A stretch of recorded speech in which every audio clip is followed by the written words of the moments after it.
Hare Krishna, everybody. Welcome back to the daily readings of Srila Prabhupada's books. And to read Srila Prabhupada's books means to associate with Srila Prabhupada, Krishna's pure devotee, empowered pure devotee, and to associate with Krishna and all of Krishna's confidential associates, and Chaitanya Mahaprabhu and his confidential associates through the purports, Srila Prabhupada's purports. So it's actually worshipping the deity of Krishna in a form of transcendental sound.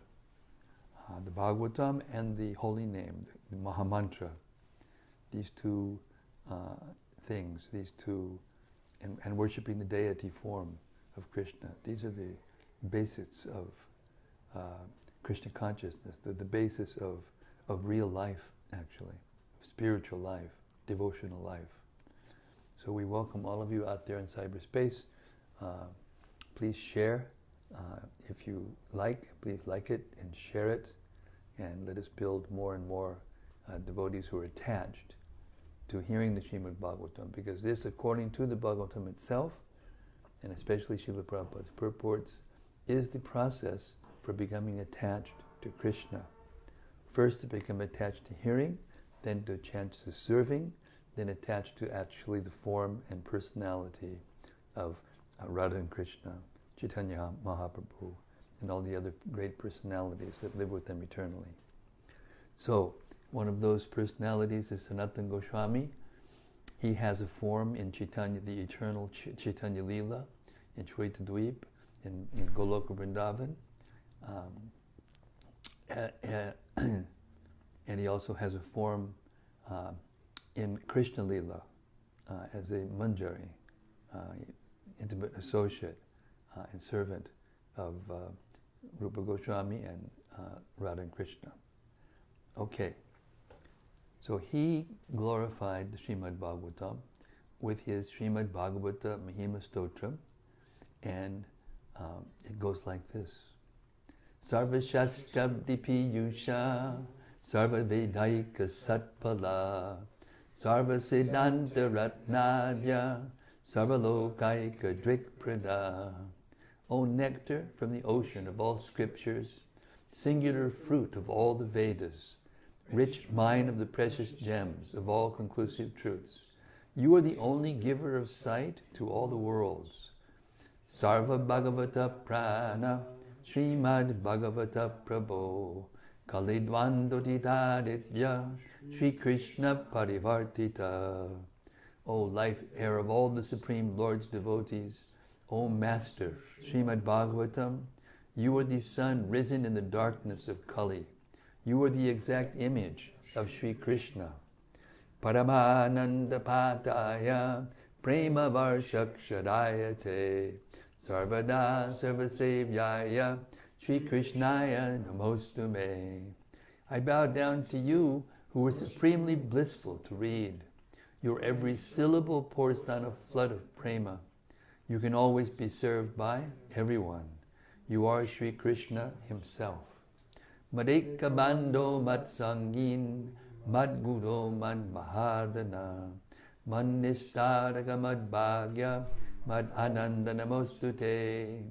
My only friend, my constant companion, my spiritual master, my great wealth, my savior, my good fortune, my source of ecstasy, I bow down to you. Asadu Saduta Dayin, Adini Chochatakara, Hanamun Chagadachin Mam, Premna Rit Kantayospuda. O bestower of saintliness to the unsaintly, O exalter of the most fallen, please never leave me. Always appear in my heart and my voice with pure love. Om Namo Bhagavate Vasudevaya. Om Namo Bhagavate Vasudevaya. Om Namo Bhagavate Vasudevaya. All right, we've reached the 17th verse of the 87th chapter prayers by the personified Vedas. And after a little introduction, the Vedas are actually offering their prayers to Vishnu. His glories are being chanted by them to wake him up to create the universe.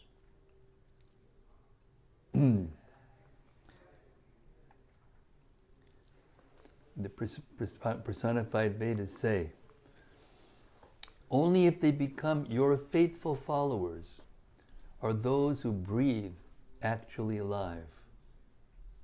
Otherwise, their breathing is like that of a bellows. It is by your mercy alone that the elements, beginning with the Mahat Tattva and false ego, created the egg of this universe. Among the manifestations known as Annamaya and so forth, you are the ultimate one, entering within the material coverings along with the living entity and assuming the same forms as those he takes. Distinct from the gross and subtle material manifestations, you are the reality underlying them all. Purport.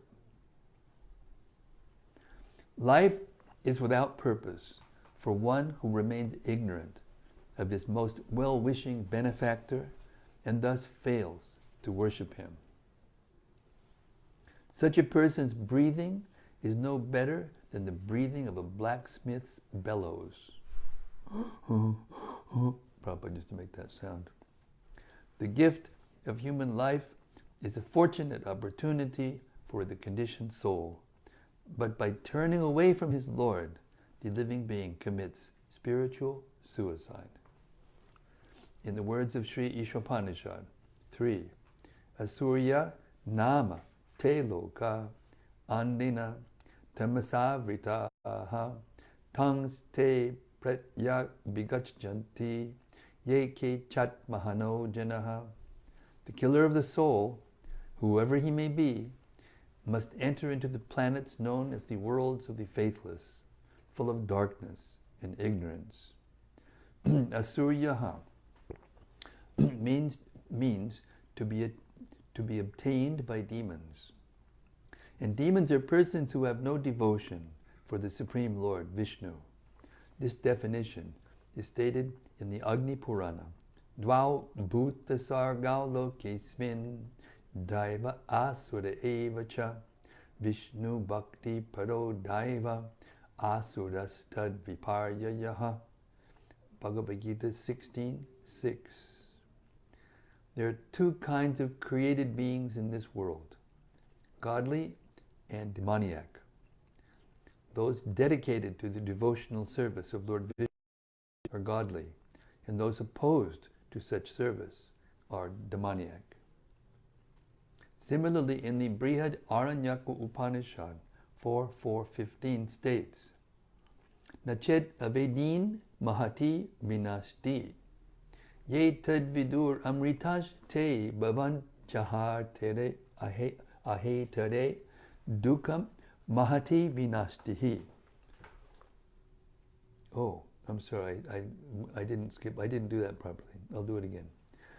Nachet avedin mahati vinastihi ye tad vidur amritash che bhavan ate tare dukam evo payanti. If one does not come to know the Supreme, he must suffer utter destruction. Those who realize the Supreme become immortal, but others inevitably suffer. Those who realize the Supreme become a person must revive his Krishna consciousness to be relieved of the suffering caused by ignorance. But the process by which this is done need not be difficult. As Lord Krishna assures us in the Bhagavad Gita 9:34, Manmana bhavamad bhakto madhyaji mam namaskuru mamivaishyasi sut yuktvaivam atmanam matpadayanaha. Engage your mind always in thinking of me. Become my devotee. Offer obeisances to me and worship me. Being completely absorbed in me surely will come to me. Despite disqualifications and weaknesses, one need only willingly become Anuvida, the Supreme Lord's trusting and trustworthy servant. The Katha Upanishad 2.2.13 proclaims, Nityo Nityanam Chaitanash Chaitananam Eko Bahunam Yo Vidadati Kaman Tam Pitagam Ye Nupashanti Didas Tesham Shanti Swastati Netareshwam. Among all the eternal, conscious beings, there is one who supplies the needs of everyone else. The wise souls who worship him in his abode attain everlasting peace. Others cannot. What is alive and what is dead? The bodies and minds of materialistic non-devotees seem to display the symptoms of life, but this appearance is deceptive. Actually, the conditioned soul has little control over his bodily existence. Against his will, he has to excrete waste, get sick from time to time, and eventually age and die. And in his mind, he unwillingly suffers anger, hankering, lamentation. Lord Krishna describes this situation as yantra rudani mayaya, Bhagavad Gita 18:61, riding helplessly as a passenger in a mechanical vehicle. The soul undoubtedly is alive, and irrevocably so, but in his ignorance, that inner life is covered and forgotten. In its place, the automation of the external mind and body carries out the dictates of the modes of nature, which force one to act in a way altogether irrelevant to the dormant needs of the soul. Calling out to the forgetful prisoners of illusion, the Shvetashvatara Upanishad 2.5 urges, Shrinvantu Vishwe Amritasya Putra Adye Dhamani Divyani Tashtuhu.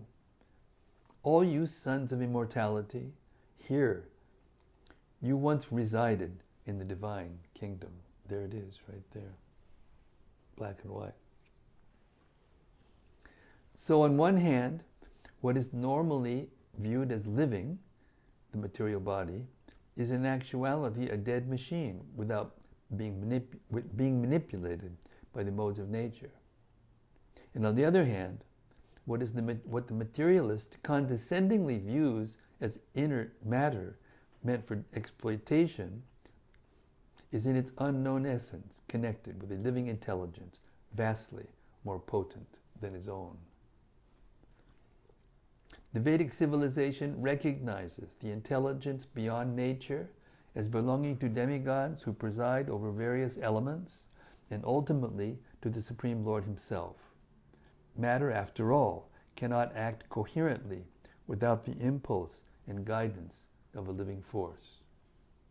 As Krishna states in the Bhagavad Gita 9.10, Maya yakshena prakriti suyate sachadachadam hetunan inukonteya jagad viparivartate.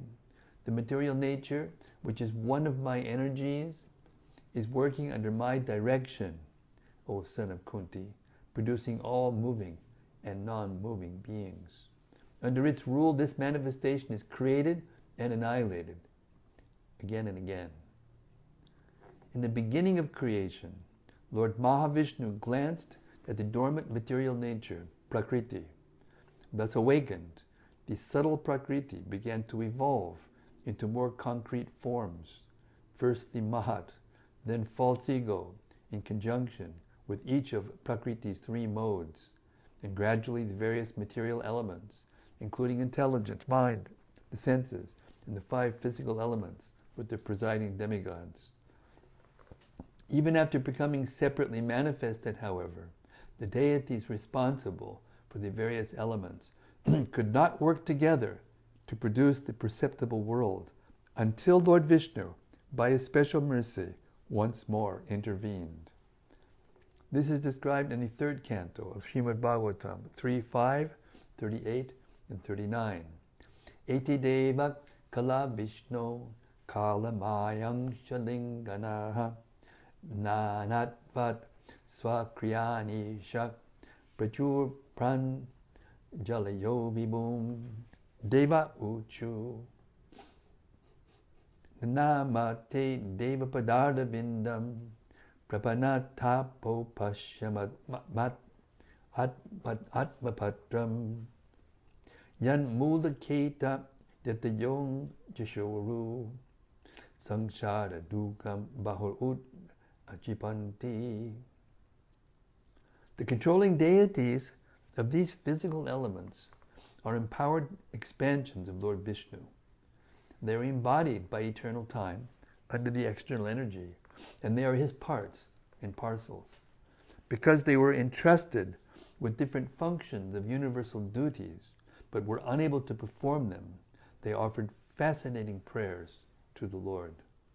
The demigod said, "O Lord, your lotus feet are like an umbrella for these surrendered souls, protecting them from all the miseries of material existence.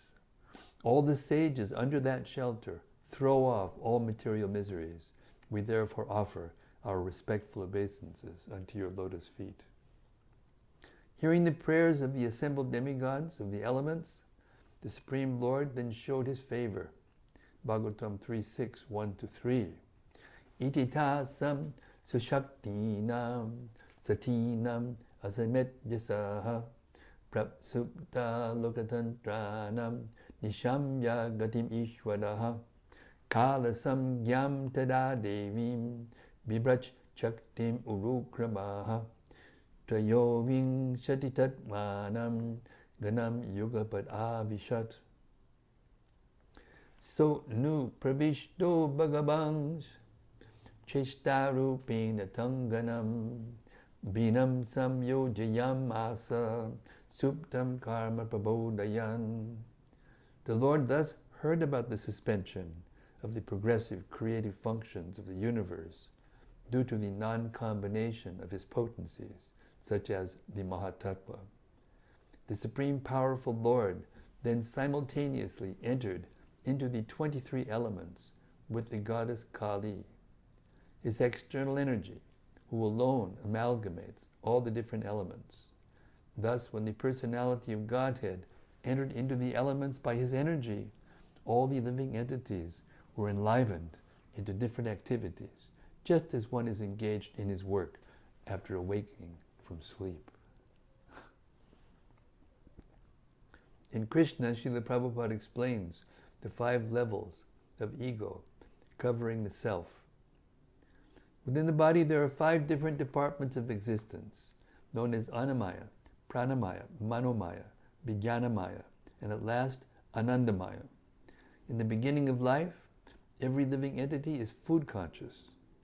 A child or an animal is satisfied only by getting nice food. This stage of consciousness, in which the goal is to eat sumptuously, is called Annamaya. Anna means food. After this, one lives in the consciousness of being alive. If one can continue his life without being attacked or destroyed, one thinks himself happy. This stage is called Pranamaya, or consciousness of one's one's existence. After this stage, when one is situated on the mental platform, his consciousness is called Manomaya. The materialistic civilization is primarily situated in these 3 stages: Annamaya, Pranamaya, and Manomaya. The first concern of civilized persons is economic development. The next concern is defense against being annihilated. And the next consciousness is mental speculation, the philosophical approach to the values of life. If by the evolutionary process of philosophical life, one happens to reach the platform of intellectual life and understands that he is not this material body, but a spiritual soul, he is situated in the Vijnana Maya stage. Then, by evolution in spiritual life, he comes to the understanding of the Supreme Lord or the Supreme Soul. When one develops his relationship with him and executes devotional service, that stage of life is called Krishna consciousness, the Anandamaya stage. Anandamaya is the blissful life of knowledge and eternity. As it is said in the Vedanta Sutra, Anandamayo Bhyasat, the Supreme Brahman and the subordinate Brahman, or the Supreme Personality of Godhead and the living entities, are both joyful by nature. As long as the living entities are situated in the lower four stages of life, Annamaya, Pranamaya, Manomaya, Vijnanamaya, and Vijnanamaya, they are considered to be in the material condition of life. But as soon as one reaches the stage of Anandamaya, he is a liberated soul. This Anandamaya stage is explained in the Bhagavad Gita as the Brahma Bhuta stage. There it is said that in the Brahma Bhuta stage of life, there is no anxiety and no hankering. This stage begins when one is equally disposed toward all living entities, and it then expands to the stage of Krishna consciousness, in which one always hankers to render service under the Supreme Personality of Godhead. This hankering for advancement in devotional service is not the same as hankering for sense gratification in material existence. In other words, hankering remains in spiritual life, but it becomes purified. Similarly, when one's senses are purified, they are freed from all material stages, namely Annamaya, Pranamaya, Manomaya, and Vijnanamaya, and they become situated in the highest stage, Anandamaya, or blissful life, in Krishna consciousness. The Mayavadi philosophers consider Anandamaya to be the state of being merged in the Supreme. To them, Anandamaya means that the Supersoul and the individual soul become one. But the real fact is that oneness does not mean merging into the Supreme and losing one's individual existence. Merging into the spiritual existence is the living entity's realization of qualitative oneness with the Supreme Lord in its aspects of eternity and knowledge. But the actual Anandamaya, blissful stage, is attained when one is engaged in devotional service. You know, I once heard Gopi Pranad Prabhu kind of summarize this last stage. He said, it's the merging, it's the soul merging into the oneness of spiritual variety.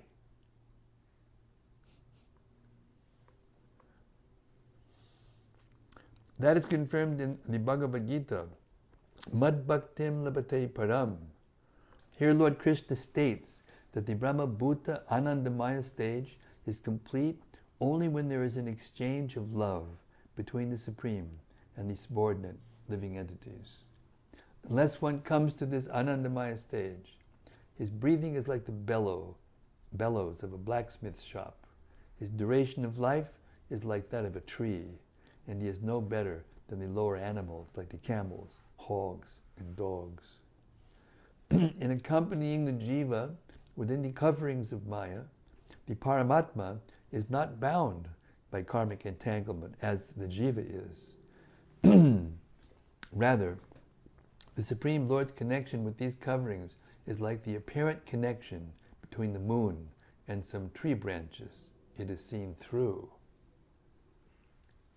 The Supersoul is asat, asatak, param, always transcendental to the subtle and gross manifestations of Annamaya, and so on.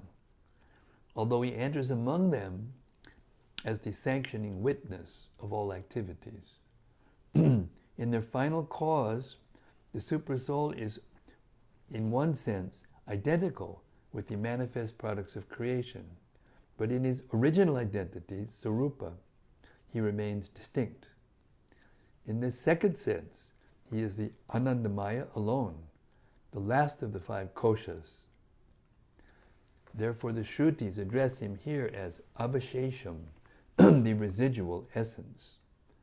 This is also expressed in the text of the Taittiriya Upanishad 2.7, Raso Vai Sa. Within his personal essence, the Supreme Lord enjoys rasa, the reciprocation of the mellows of devotional service, and integral to the play of rasas is the participation of realized jivas, raso vai sa, rasam ivayam labmananandi bhavati. He is the embodiment of rasa, and the jiva who realizes this rasa becomes fully ecstatic. Or in the words of the personified Vedas, praying in this verse, the Supersoul is Ritam, which Srila Vishwanath Chakravarti interprets as here, meaning realized by great sages. In the opinion of Srila Vishwanath Chakravarti, the last word of all authoritative scripture, Sarvantima Shruti, is contained in the aphorism, Raso Vai Sa, which is demonstrably a reference to Lord Sri Krishna as the infinitely expanding embodiment of divine pleasure, Sarva Brihatamananda. The Gopaltapani Shruti, Uttara 96, states, Yo Sao Jagrat Swapna Shushuptim Atiya Turyatito Gopala. Lord Krishna, the cowherd transcends not only the material consciousness of wakefulness, dream, and deep sleep, but also the fourth realm of pure spiritual awareness. The Anandamaya Supersoul is simply an aspect of the primeval Lord Govinda, as declared by him, Vishtab Yaham Idam Kritsnam Ekankshina Stato Jagat.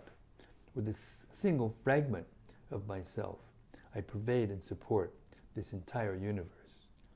1042 Bhagavad Gita. The Shrutis thus tactfully assert that even among the various personal forms of Godhead, Krishna is supreme.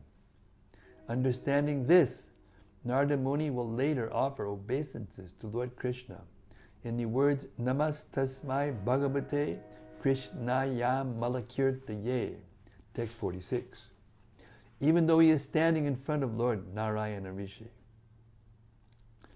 Srila Sridhar Swami concludes his comments on this verse by praying, Narak Vapu Pratipadya Yadi Twayi Shravana Varnana Sangsmaranandibi Nadibi He Narahare Na Bhajanti Nrinamidam Dritivad Uchvasitam Vipalam Tetaha. O Lord Narahari, persons who have attained this human form live uselessly, merely breathing like bellows. If they fail to worship you by hearing about you, chanting your glories, remembering you, and performing the other devotional practices.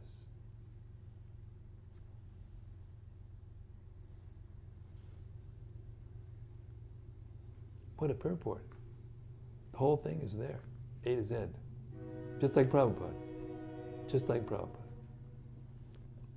And the writing is so clear and precise. No superfluous words or vibrations. Clear, simple, pure, direct. And the fact is that we are sitting here hearing about this and chanting Hare Krishna 16 rounds a day, which is Prabhupada set as a standard, and offering only, cooking only to Krishna, and eating only when Krishna is tasted, and relishing the deity form and all the loving relationships of devotees. We've actually transcended all those other stages. Even if we're not perfect, there was one part in it that said even if we still have imperfections and if we're like this and that, still our fortune knows no bounds.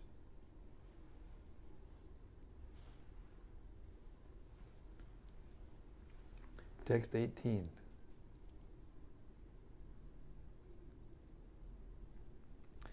Among the followers of the methods set forth by great sages, those with less refined vision worship the Supreme as present in the region of the abdomen, while the Arunis worship him as present in the heart, in the subtle center from which all the pranic channels emanate.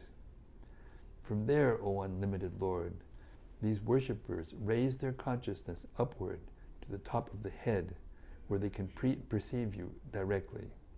Then, passing through the top of the head toward the supreme destination, they reach that place from which they will never again fall to this world, into the mouth of death. Purport. Here the Shrutis who teach meditational yoga glorify the personality of Godhead. The various processes of yoga are for the most part gradual and full of opportunities for distraction. Authentic methods of yoga, nonetheless, all aim at meditation on the Supersoul, Paramatma, whose primary residence is in the region of the heart, alongside the Jiva soul. This manifestation of Paramatma in the heart is very subtle and difficult to perceive, dharam. And thus only advanced yogis can realize him there. Neophyte meditators often practice focusing on the Supersoul's secondary presence in one of the lower centers of vital energy, such as the Muladhara Chakra at the base of the spine, the Swadhisthana Chakra in the area of the navel, or the Manipura Chakra in the abdomen. Lord Krishna refers to his expansion as Paramatma in the abdominal chakra as follows. Aham Vaishvanaro Bhutva Praninam Deham Astitaha Pranapana Samayukta Pachamyanam Chaturvidam. I am the fire of digestion in the bodies of all living entities, and I join with the air of life, outgoing and incoming, to digest the four kinds of food. Bhagavad Gita 5:14. Lord Vaishvarana presides over digestion and in general bestows the capacity of mobility on animals, humans, and demigods. In the judgment of the Shruti speaking this verse, those who limit their meditation to this form of the Lord are less intelligent. Kurpa drishaha, meaning literally having eyes clouded by dust. The superior yogis, known as arunis, on the other hand, worship the Supersoul in his form as the indwelling companion of the Jiva in the heart. The Lord who endows his dependent with the power of knowledge and inspires him with all varieties of practical intelligence. And just as the physical heart is the center of blood circulation, so the subtle heart chakra is the crossroads of numerous channels of prana called nadhis, which extend outward to all parts of the body. When these passageways have been sufficiently purified, the aruni yogis can leave the heart region and go upward to the chakra at the roof of the brain. Yogis who leave their bodies through this chakra, the Brahmarandra, go directly to the kingdom of God, from which they never need return to be reborn. Thus, even the unsure process of meditational yoga can bear the fruit of pure devotion if it is followed perfectly. Srila Vishwanath Chakravarti, sorry about that. Okay.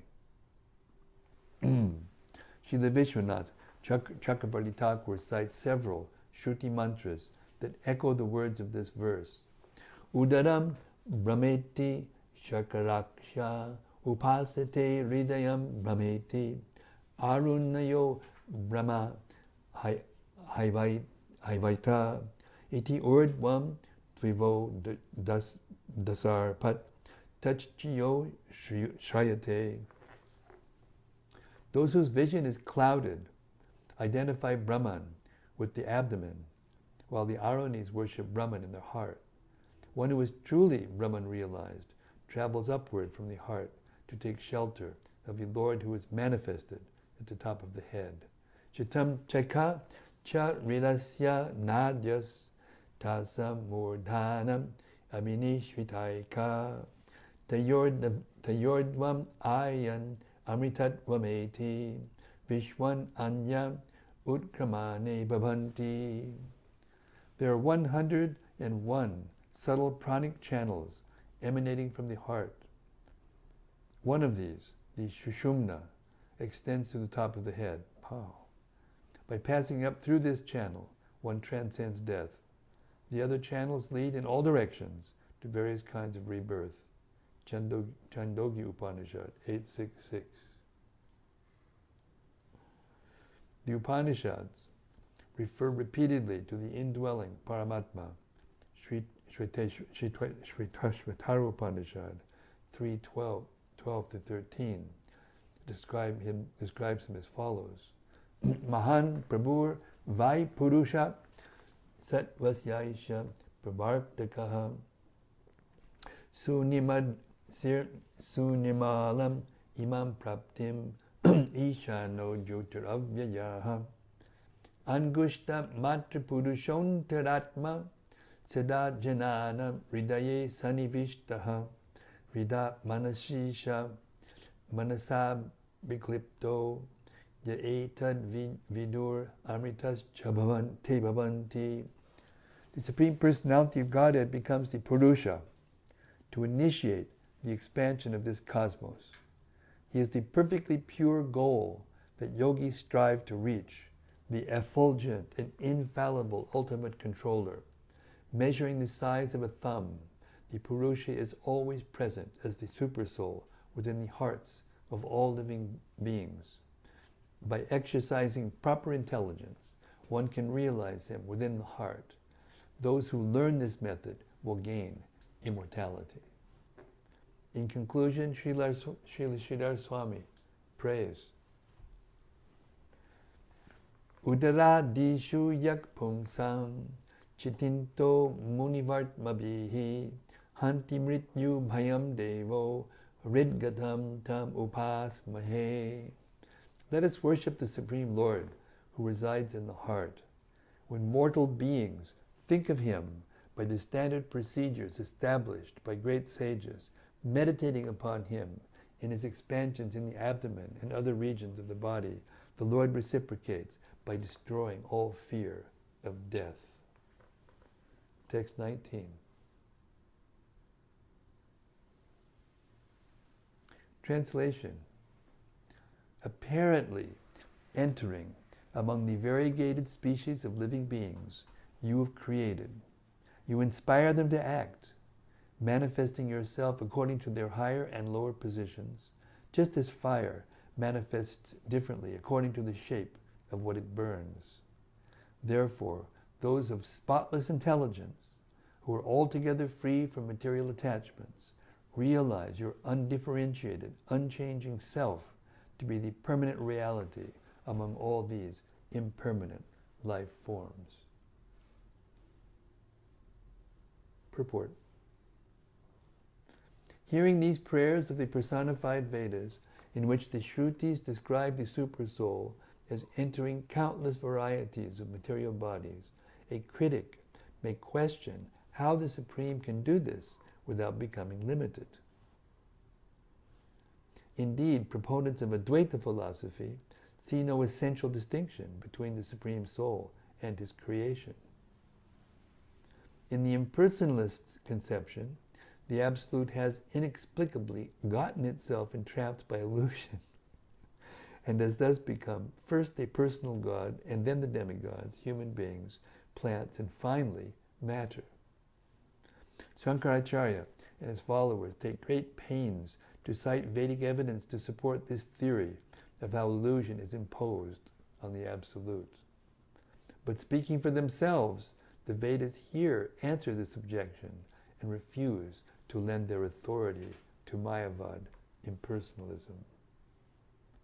The process of creation is technically called Srishti, sending forth. The Supreme Lord sends forth His variegated energies, and these partake of His nature, while remaining distinct from Him. This fact is expressed in the true Vedic philosophy of Achintya Bheda Bheda, the inconceivable, simultaneous oneness and difference of the Supreme Lord and His energies. Thus, although each of the multitude of individual souls is a distinct entity, all souls consist of the same spiritual substance as the Supreme. Since they partake of the Supreme Lord's spiritual essence, The jivas are unborn and eternal, just as he is. Lord Krishna, speaking to Arjuna on the battlefield of Kurukshetra, confirms this. Nat tvevaham jatu nasam, nat tvam ne majinadipaha, nachaiva na bhavishamak, sarve vayamatak param. Never was there a time when I did not exist, nor you, nor all these kings, nor in the future shall any of us cease to be. Bhagavad Gita 2:12. Material creation is a special arrangement for those jivas who choose to separate themselves from the Supreme Lord's service, and thus the creation involves producing an imitation world where they can try to be independent.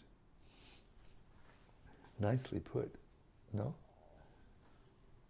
After creating the many species of material life, the Supreme Lord expands into his own creation as the Super Soul in order to provide the intelligence and inspiration every living being needs for his day-to-day existence. As stated in the Taittiriya Upanishad 2.6.2, Tat Srishtva Tat Evanu Pravishat. After creating this world, he then entered within it. The Lord enters the material world, however, without forming any binding connection to it.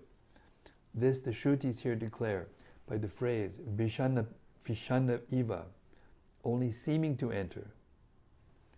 Tarattamatash Chakasi means that the Paramatma enters the body of every living being, from the great demigod Brahma down to the insignificant germ, and exhibits differing degrees of his potency according to each soul's capacity for enlightenment.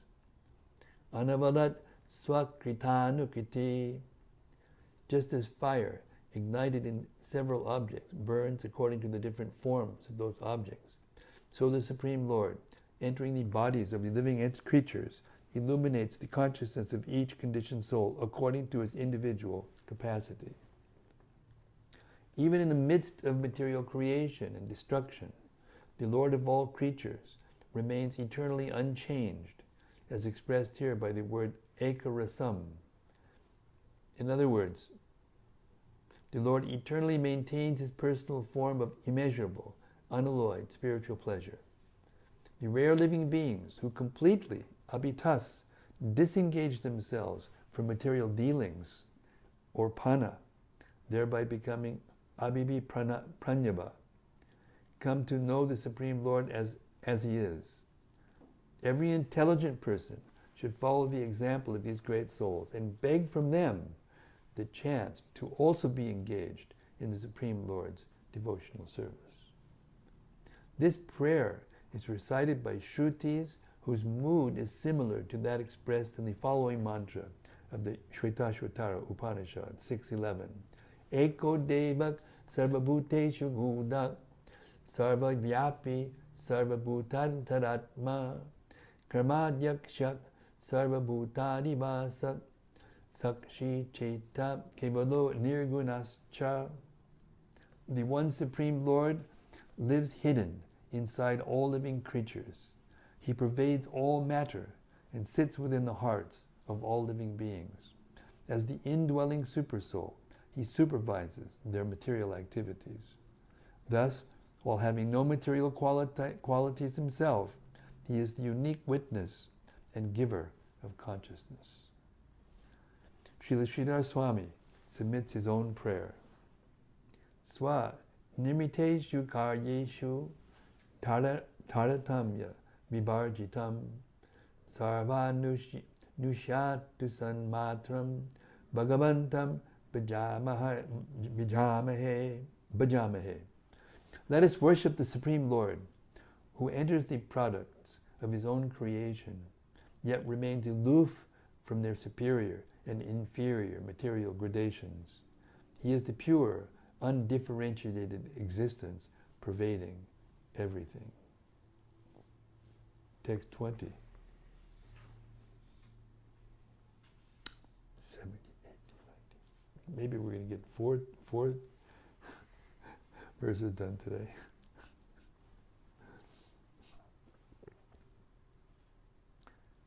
The individual living entity while inhabiting the material bodies he has created for himself by his karma, actually remains uncovered by either gross or subtle matter. This is so because, as the Vedas describe, he is part and parcel of you, the possessor of all potencies. Having determined this to be the status of a living entity, learned sages become imbued with faith and worship your lotus feet, to which all Vedic sacrifices in this world are offered, and which are the source of liberation. Purport. Not only does the Supreme Lord remain totally uncontaminated when he resides within the material bodies of the conditioned souls, but even the infinitesimal jiva souls are never directly touched by the coverings of ignorance and lust they acquire while passing through repeated cycles of birth and death. Thus the Taittiriya Upanishad 3.10.5 proclaims, Sayas chayam purushe yas chashao aditye seeka. The soul of the embodied living being is one with him who stands within the sun. Similarly, the Chandogya Upanishad 6.8.7 teaches, Tat Tvam Asi, you are non-different from that supreme truth. In this prayer, the personified Vedas refer to the infinite enjoyer of material bodies, the jiva soul. In this prayer, the personified Vedas refer to the finite enjoyer of material bodies, the jiva soul, as an expansion of the transcendental reservoir of all potencies, the Supreme Lord. The term Anshakritam, made as his portion, must be properly understood. However, in this context, the jiva is not created at any time, nor is he the same kind of expansion of the Lord as the omnipotent Vishnu Tattva expansions. The Supreme Lord is the proper object of all worship, and the subordinate jiva soul is meant to be his worshipper. The Supreme Lord enacts his pastimes by showing himself in innumerable aspects of his personality, whereas the jiva is forced to change bodies whenever his accumulated karmic reactions so dictate. According to Sri Narada Pancharatra, Yat tattastam tuchat rupam swat samvedyad vinigratam ranjitam gunaragena sajiva iti katyate. The marginal potency, who is spiritual by nature, who emanates from the self-cognizant samvit energy, and who becomes tainted by his attachment to the modes of material nature, is called the jiva. Although the jiva's soul is also an expansion of Lord Krishna, he is distinguished from Krishna's independent Vishnu expansions by his constitutional position on the margin between spirit and matter. As the Mahabharata Purana explains, Swang shash chata viminang sha iti dvinda sa ishyate angshino yat tusamartyam yat sarupam yatastitihi tadiva nanumatropi vedam swang shangshino kvachit viminang shol pashakti syat kinchit samartyamatra yuk. The Supreme Lord is known in two ways, in terms of his plenary expansions and his separated expansions. Between the plenary expansions and their source of expansion, there is never any essential difference in terms of either their capabilities, forms, or situations. The separated expansions, on the other hand, possess only minute potency, being endowed only to a small extent with the Lord's powers. The conditioned soul in this material world appears as if covered by matter, internally as well as externally. Externally, gross matter surrounds him in the forms of his body and environment, but internally, desire and aversion impinge upon his consciousness. Shall I read that again? This is deep stuff. Externally, the conditioned soul in this world appears as if covered by matter. Internally, as well as externally.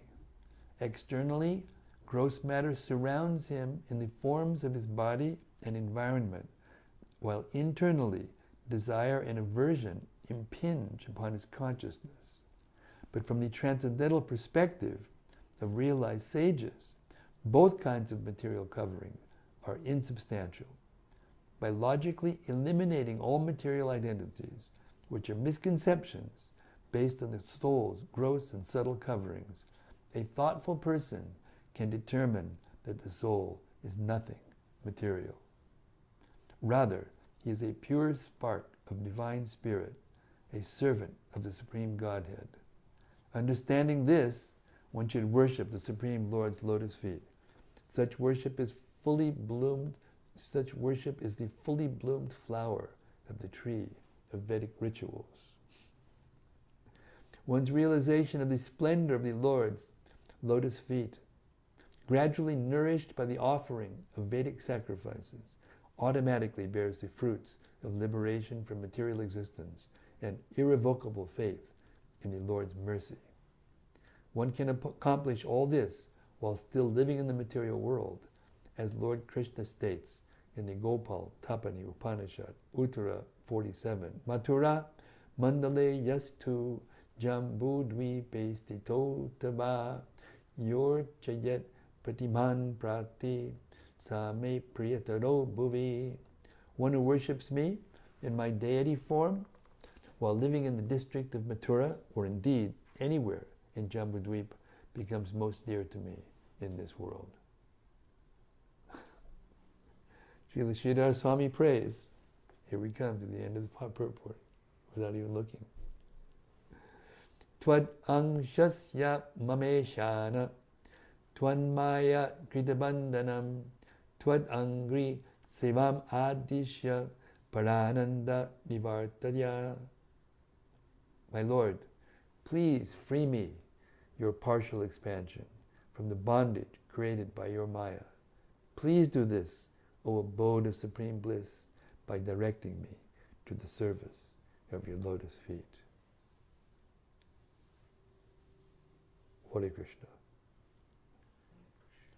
17, 18, 19. We got through 4 today. Purports were a little shorter. Except for the first one, yeah. Okay, we're being enlightened, uplifted to the conception that we are actually not influenced, ultimately. It just seems like we are. Prabhupada, in the Gita, it said the liberated soul never mixes actually with material energy, just like the aroma in the air. The aroma is passing from one place to another, carried by the air, but it's not actually, the air is not actually mixed.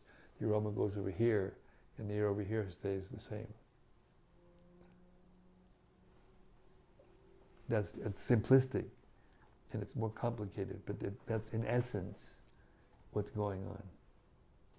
And therefore we have the capacity to enjoy.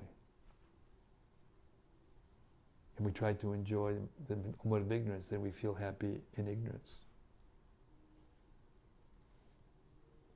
This is because the Satchidananda consciousness, when it's passed through the modes of nature, give us the capacity to enjoy in the different modes of nature. But that all directs us away from service of the lotus feet of Krishna. Directs us to service to the mode of goodness, or the mode of passion, or the mode of ignorance. That's the basic physics, spiritual physics of it. Okay, we'll stop our reading here, Hare Krishna, and enter into our phase of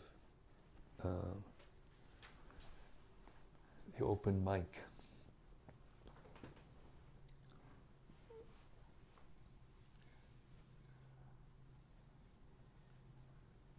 Okay, Prana's going to start us off.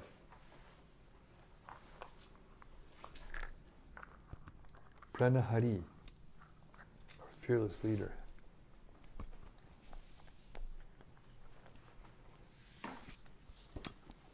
Especially in terms of philosophy. pouring over, like diving deep. I just noted a few things that I liked. In text 17 in the purport, it's written, despite disqualifications and weaknesses, one need only willingly become Anuvida, the Supreme Lord's trusting and trustworthy servant. And I thought that was hopeful. And I was looking at the word willingly. One need only willingly become this. So, seems like it's a choice whether we want to serve Krishna or not. Even though we're conditioned by the modes of nature, seems like we always have that choice to will to serve Krishna. I was thinking, looking at it from the other side, we're unwillingly being engaged in the material nature. In a sense, we're forced. We're forced to excrete, like in the purport, we're forced to excrete and do all these things that are actually abominable. We have to run away from once we've done it. That's unwilling. We're forced. But the willingness means we're not forced. And that's why devotional service is voluntary. And the more we do it voluntarily, the more that covering is dissipated, like the sun dissipates the fog. And then when the fog is dissipated, then we see, then we willingly take shelter of the lotus feet of the Lord. Wow, that's really interesting. I mean, I like the way you put that, because in the material world there is no freedom, because we're just bound by the modes of nature. Yes. But devotional service is the only actual free, it's the only, state of freedom. Interesting, because I just heard Prabhupada, somebody asked Prabhupada, how many varieties are there of devotional service in the spiritual world? Prabhupada said one. And the material world is unlimited varieties of,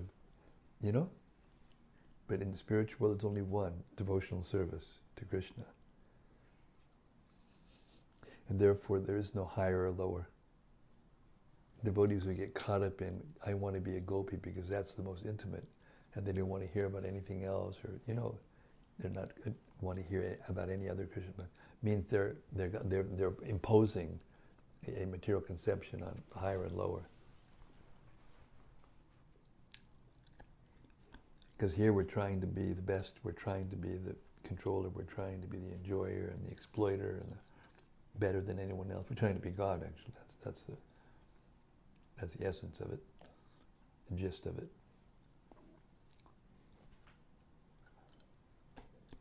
It's so sublime. This philosophy is so sublime. If we just hear it submissively and let our mind become directed and absorbed by the thought, it will take us to those same places that the yogis are. This is the part that interested me. The yogis are there and they're trying to go from here to there, to there, to there, to finally go up here and go back to the spiritual world. But it's so problematic and so difficult, Kleshodikat desham, avyakta sakta chetasam. That's what Krishna says in the 12th chapter, the beginning. You can get there, and it says in the verse before, by performing this, impersonal meditation and trying to understand the difference between this and that, and this sense of matter and spirit, and all these things, and learning to manipulate and treat everyone equally, see everyone equally. Eventually they come to devotional service. Bahanam jamanam gyanaman mam prabhajate vasudeva sevamiti. When they finally go through that process of niti, it's not this, not this, not this, not this, they actually come to the lotus feet of the Lord. And this meditation, this is the deepest meditation.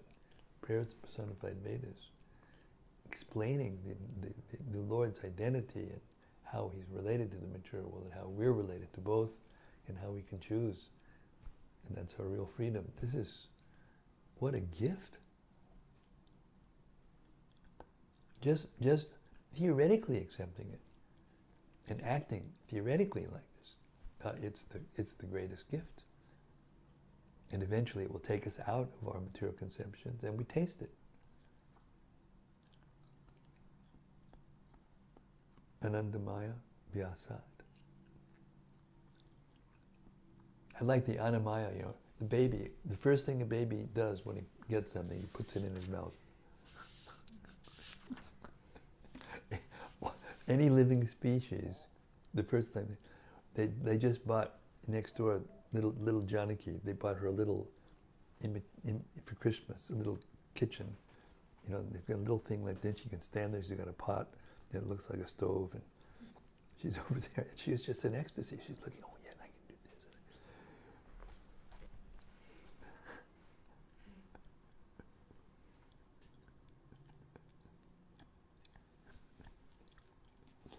this. And that way, the material energy trains us up.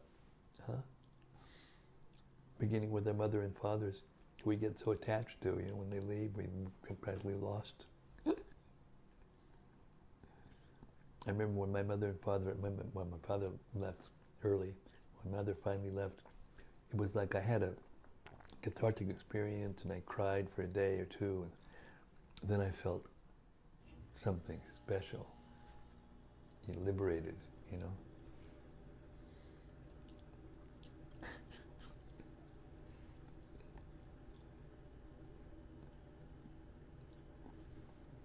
Yes. And then in that same purport, I was appreciating this one sentence.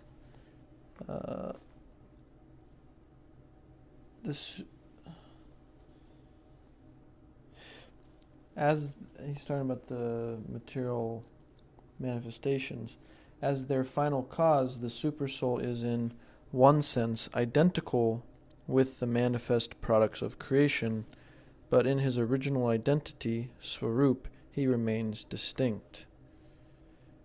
And I thought that was really nicely worded, nicely put. Yeah, really clear that as the final cause of manifestation, material manifestation, the supersoul's identical with it.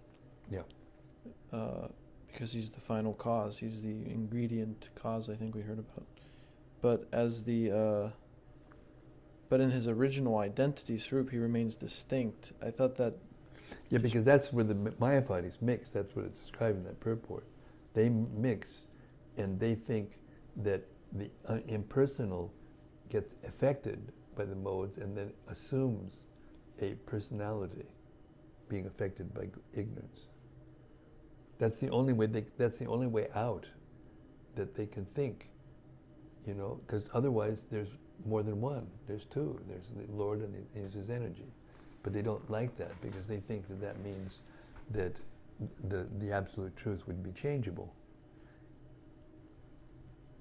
Therefore they think it's Parinamavad rather than Vivartavad. Vivartavad. Vivartavad.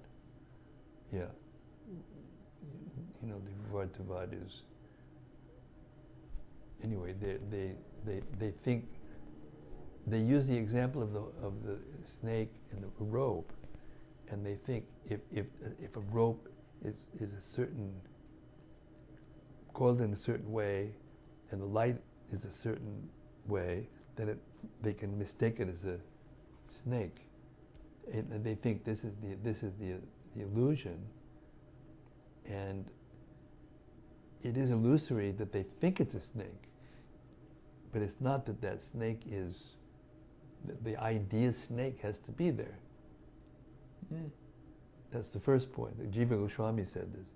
The idea that it's a snake has to be there. This idea of snake, which is real, has to be there. And then you're not going to mistake the door as a snake.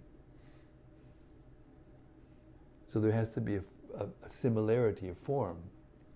So therefore, Jiva Goswami says, therefore, the actual reality must have similar features as the illusion.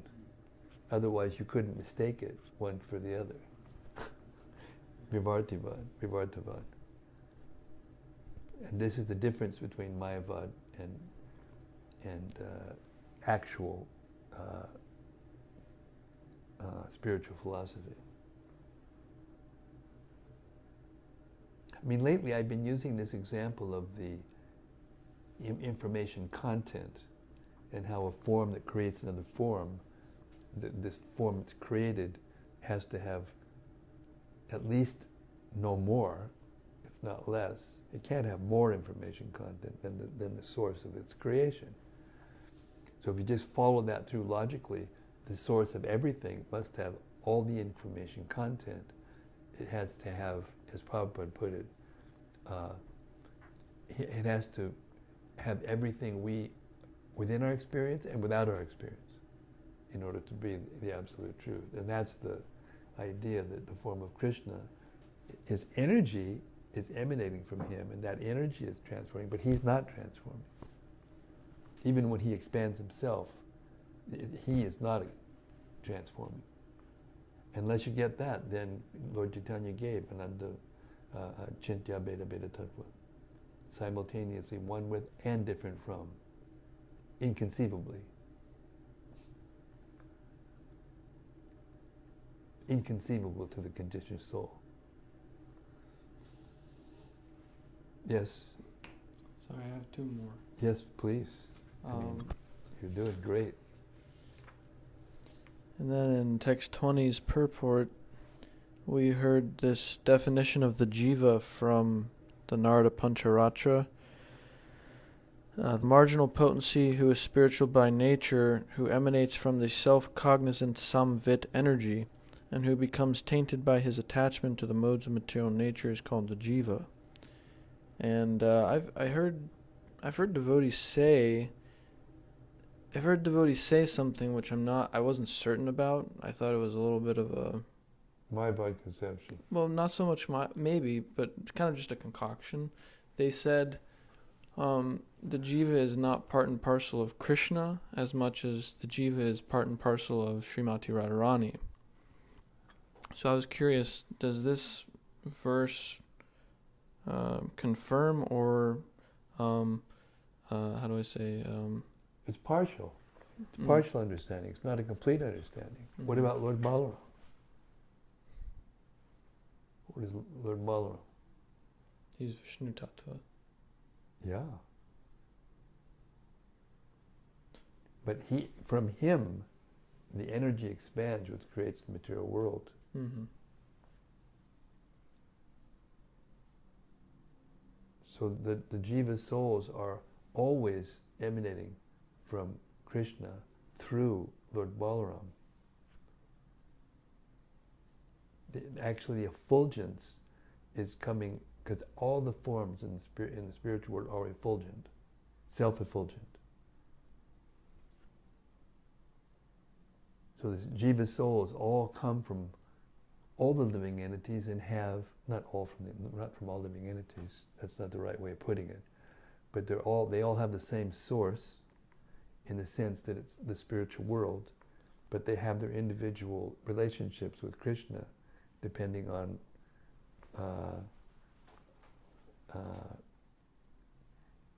it's a poetic description. That's the way to understand this. It's a poetic description that they're resting in the marginal position, and there's a speculation that comes in there. The resting in the marginal position means there's here, and this is where they belong, and this is where they came from, and then they choose somehow or other the two. And they never had, contact with the one or the other. They just choose out of it. That's the speculation. That's the speculation. Mm-hmm. It's a poetic way of saying the marginal potency. So there's the internal, the external, and the marginal. But Prabhupada very carefully, and the scriptures very carefully said that that marginal potency is internal. Mm-hmm. It's spiritual. It's not material. So it identifies with the material energy because it's tiny. Mm-hmm.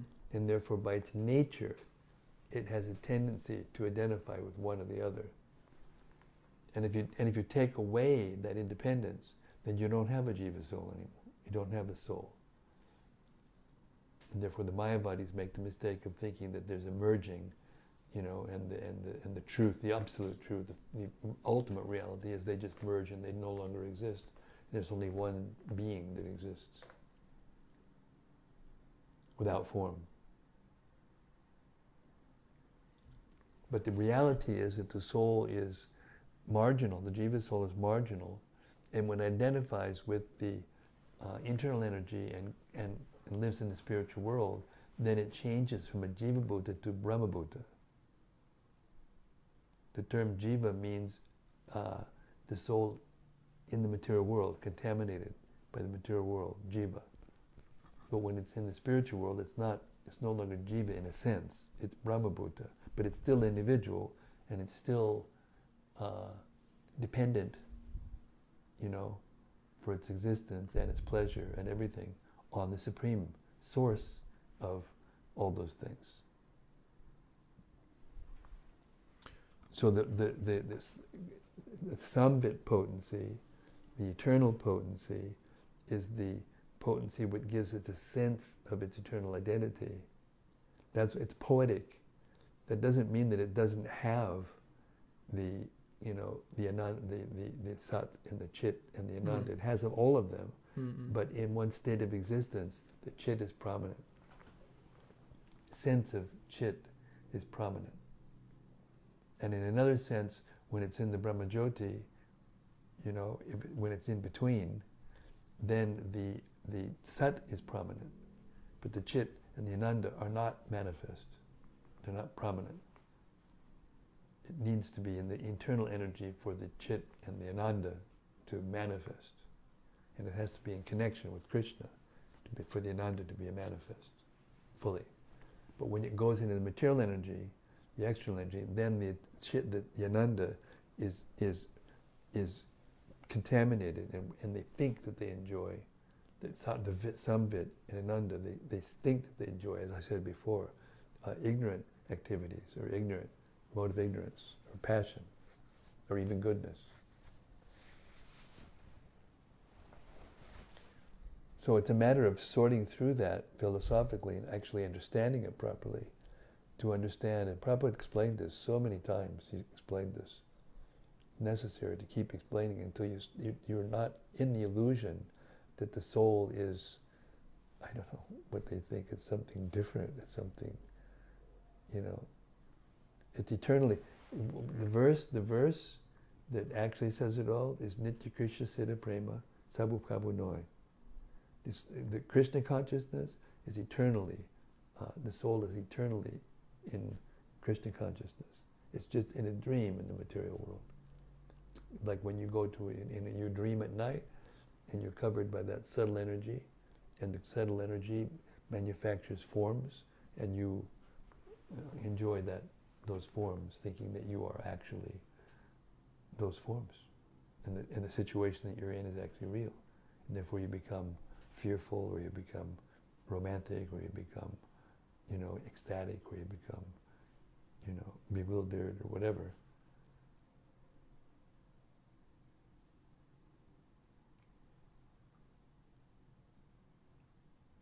Because the soul is, by nature, Sat, Chit, and Ananda. It's not that the soul is by nature just Chit or just Sat. The soul is by nature, it has all those things. Therefore it says, Krishna says often, you do this and then you can come back and realize that you have the same nature as me. Your eternal nature is the same as me, same as mine. Just that you're tiny and I'm infinite.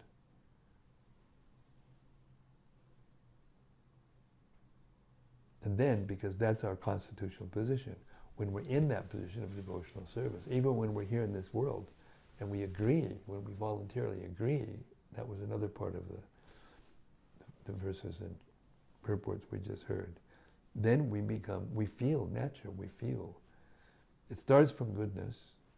What is that verse in the Gita that says, when all the senses, when all the gates of the body feel good, they're feeling goodness, then you can understand you're in the mode of goodness.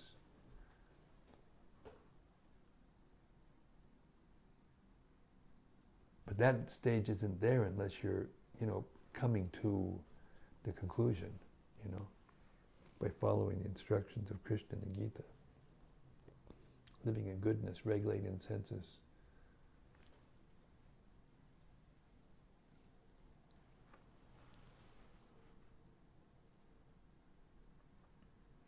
Thank you. That was very clarifying.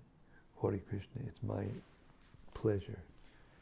And you Just got my another one? Final short reflection was just, I really appreciated that He last really went deep. prayer. I could see that when he was reading. He was like holding this and then going back and then holding another.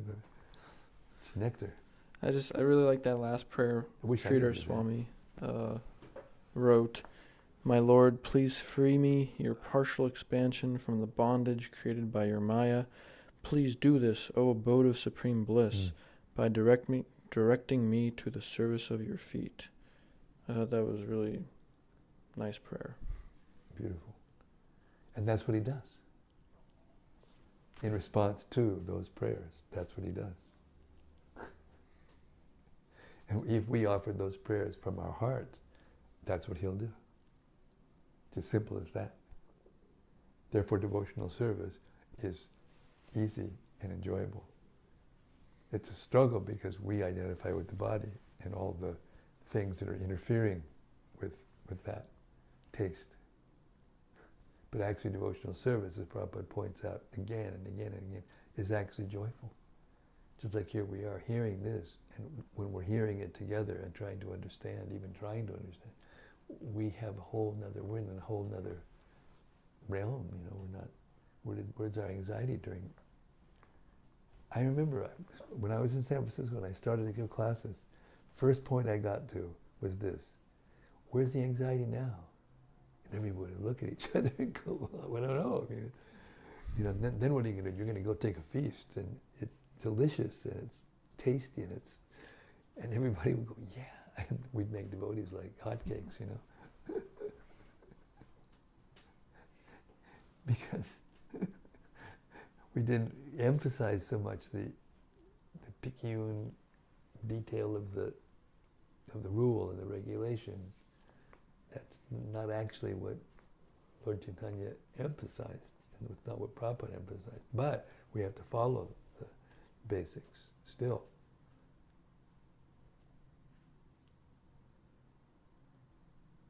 We have to deliver this. We have to be ourselves, envelopes, or instruments to deliver this to others. As soon as you taste it, you have to give it. And then as you give it, ananda, buddhi vardhanam, it expands, increases, pleasure increases. The more you become absorbed in these thoughts and try to give it to others in any way, shape, or form, according to our capacity, then we taste it. And once you've tasted it, the flow starts and nothing will stop it. Nothing can stop it. Ahaitukiya pratiyata yayatma suprasidati. That's the nature of devotional service. And then Prabhupada said today, and if you're not feeling that, that means you're doing something wrong. It's not that there's something wrong with the process. It's not that there's something wrong with Krishna or anything. It's there's something wrong with what I'm doing, and therefore I'm not getting it. And therefore we have to go back and analyze ourselves and what am I doing wrong? Okay, oh yeah, right, I was thinking like this, but actually, and that's the purpose of all these verses.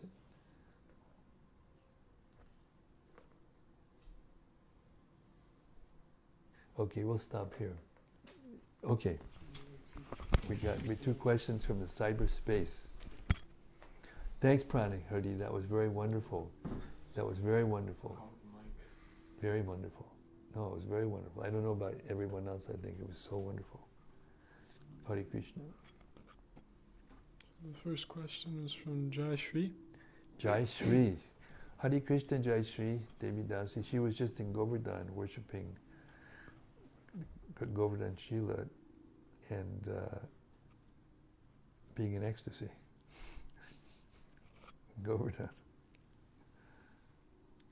She says, Dear Guru Maharaj, you mentioned the statement merging into the oneness of spiritual variety. I find it difficult to comprehend. Can you elaborate a bit more on this statement? Yes, it's a chintya. It's difficult to comprehend because it's a chintya. It's inconceivable to the conditioned soul. Because oneness, in your concept of oneness means there is no variety. So purposefully, Gopi Puranadana Prabhu expressed it this way to force the mind to consider that there's both oneness and variety at the same time. Because here, the modes of nature, they are separated from Krishna. Bina Prakritir Ashtada. Bina Prakritir, the nature, Bina is separated from Krishna. The external energy is separated from Krishna. And therefore, we cannot see it as one. But in the spiritual world, all the forms are of the same energy. It's not separated. It's all the internal energy of Krishna. But at the same time, there are varieties of relationship, loving exchanges, activities, life, real life. We said the same thing we said before, the rope and the snake. You mistake the rope for a snake. That's illusion. You're mistaking it. But it doesn't mean that the rope is not real. The rope somewhere, the rope is real and the snake is real. But you're mistaking it to be one thing another. So the varieties of material existence are separated energies of Krishna. The varieties of the spiritual world are its internal potencies. They're not separated from Krishna. You can have a body that is the same nature as Krishna's. That's oneness. Oneness means agreement. Oneness means agreement. If you think of oneness as, no variety or conglomerate, or what's the word? There's a word. Amalgamation. Huh? Yeah, not amalgamation. Homogeneous? No, there's another. Yeah, homogeneous. Homogeneous. Everything's just mixed up as one thing. That's the mistake. When you think of oneness, that's what you think. But oneness actually means agreement in a spiritual context. We want, and that's what Jesus said, not my will, but thy will, O Lord. When my will becomes the same as Krishna's will, then we're one with the Lord. One in agreement. We want to serve Him. He wants us to serve Him.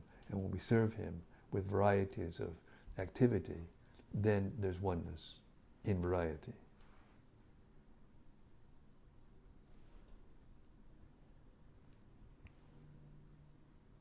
And we try to do that here with our lovers and our husbands and wives and our friends and everything.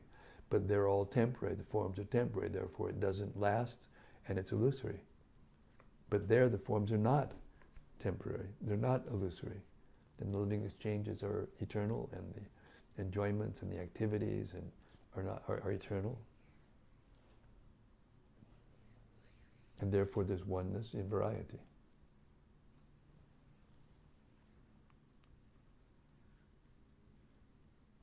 I hope that makes it clear. What else?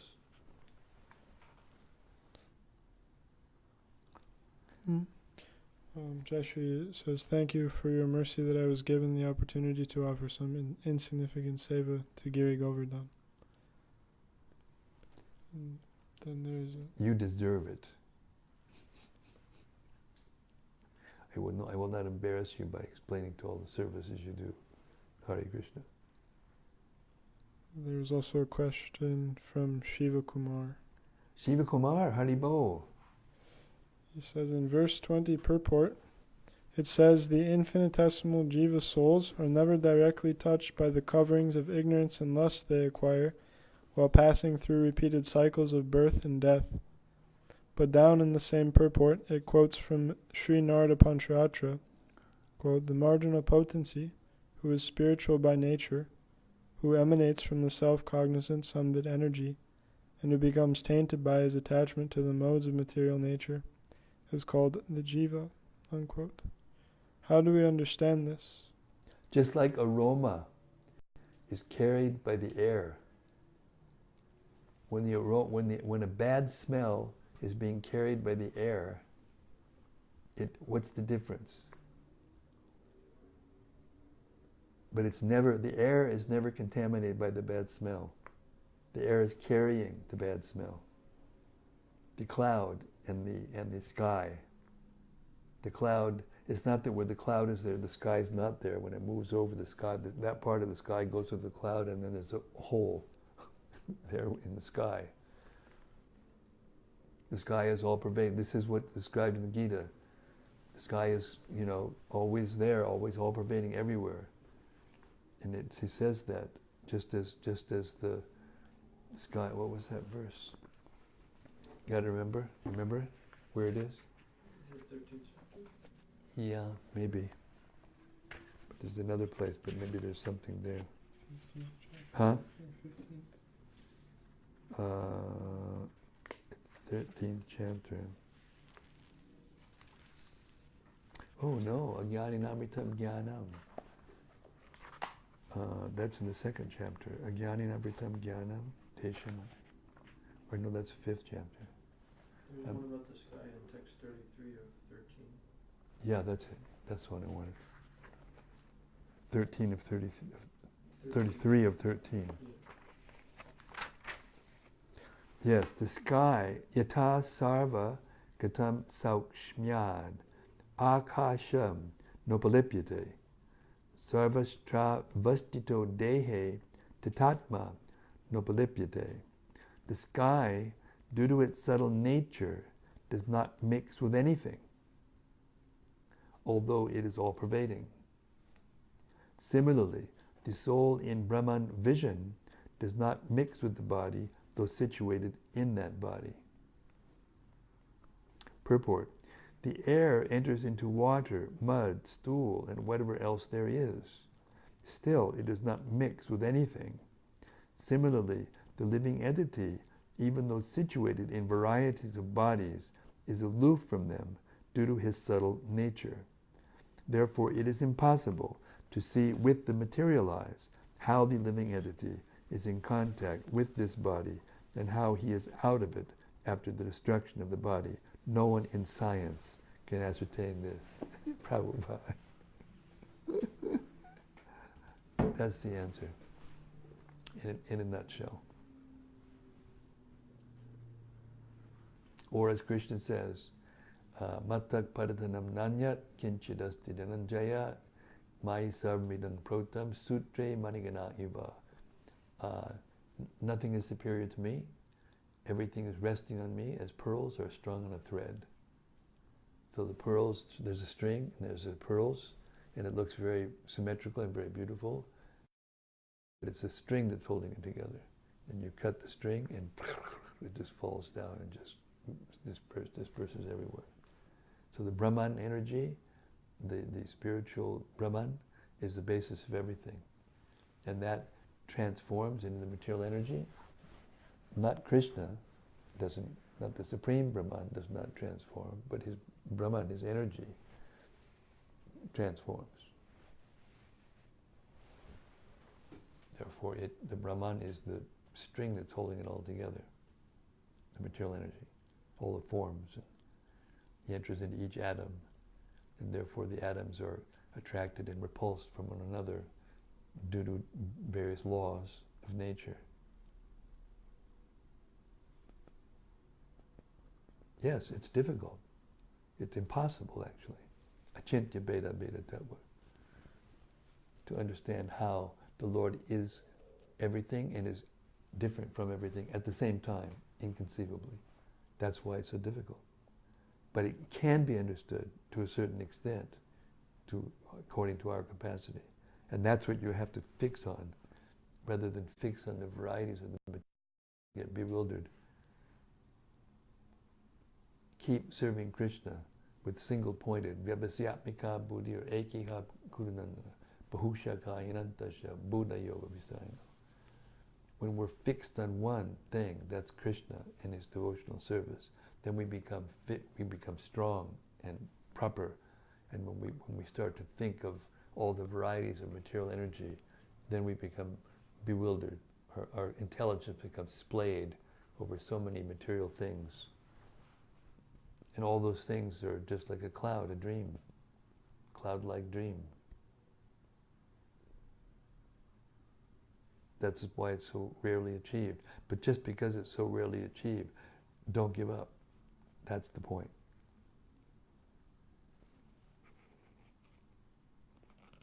Give your heart to Krishna. Give your service to Krishna, no matter what your capacity is, no matter what you think your capacity is. And Krishna really likes it. As soon as you please him and give yourself to him, then he protects you from that point on. Period. One prayer. Oh Lord, please accept me. Don't reject me. Don't kick me away. I'm a fool, I'm a rascal, but I want to serve you. I give now, from this day, I'm yours. From that day on, from that moment on, Krishna is there to guide the soul.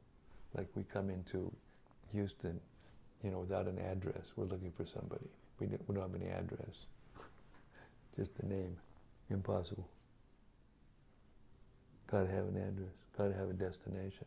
Got to know what the destination is. Otherwise you can't know where you're going.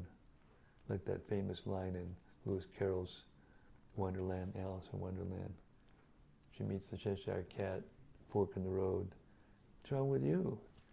Oh, I don't know which way to go. He says, well, where are you going? He says, I don't know. Therefore you don't know which way to go. Okay, I'll close it there. Hare Krishna, Srila Prabhupada ki jai, Srimad-Bhagavatam ki jai, the Personified Vedas ki jai, Lord Vishnu ki jai, the Summum Bonum, Sri Krishna ki jai, Gaur Premanandi. Anybody, we'll see you tomorrow at 4:30 p.m. Central Time, right here at the live studios in Radha Lane, Houston, Texas. Hare Krishna. See you tomorrow.